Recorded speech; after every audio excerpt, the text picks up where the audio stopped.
Some scattered showers helped ease the heat yesterday at Ipoh Beach Park, where the candidates made the rounds from tent to tent, talking politics, seeking support. Guam's Democratic Congresswoman Madeline Bordallo coasted to an easy win over her Democratic challenger, Matthew Artero. And now she faces a surprisingly strong challenge in November from Republican Margaret Metcalf, who posted more primary votes than the incumbent on Saturday. I guess we knew when there isn't any competition in a race, except for the D.C. representative. A lot of people just kind of say, well, everybody's going to go in and, it'll be the same slate for the primary election, so we'll skip this one. And it was disappointing. I didn't think that the turnout would be this low. So we've got to rally up our forces and get them out there for the next election. It probably had a little bit to do with the weather as well. No disappointment in the Republican camp, where GOP candidates in every category pulled down more votes than their Democratic opponents.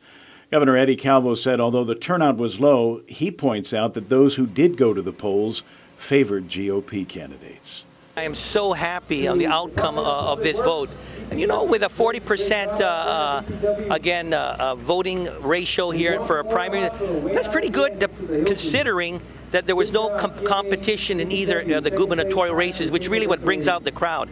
But I think what it shows is that the sentiments of the voters, those that desire to vote in this primary, is very positive, very optimistic of the future of this island, in particular to the Republicans and the Calvo Tenorio administration. And Lieutenant Governor Ray Tenorio called it a vote of confidence in the accomplishments of the incumbent administration. I think that what you see now will be the same as you see in the general election, because I think people are happier now. There are more jobs, there are better education facilities, there's more cops and more ambulances, there's more to be appreciated as part of this administration. Thank you very much. But this is about making our island better, and we're making strides in that direction. For Democrats, however, the contest in the weeks ahead will be about the issues that remain unresolved. There's a lot of issues facing our island now, just like there's issues everywhere in the world. And the things that came out when I went around to the precincts yesterday, was the veterans. That came out loud and clear. And also the build-up, if it's going along. We're looking at the visa waiver for the Chinese to bring up our tourist numbers. So, I have a lot to do.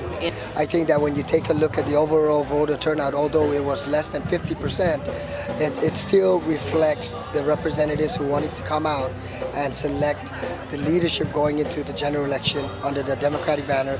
Senator Frank Ungern Jr. won more votes than any other Democratic legislative candidate on Saturday, and he maintains that because the Democratic Party is united, the chances that they'll retain control of the legislature are good.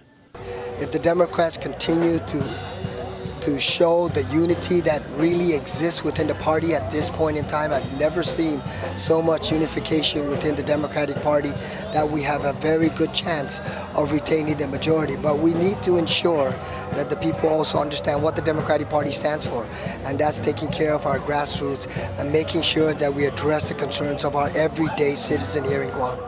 Now that the primary is over, phase one of the 2014 campaign is over. The race for the general election has just begun. Kevin Kerrigan, PNC News.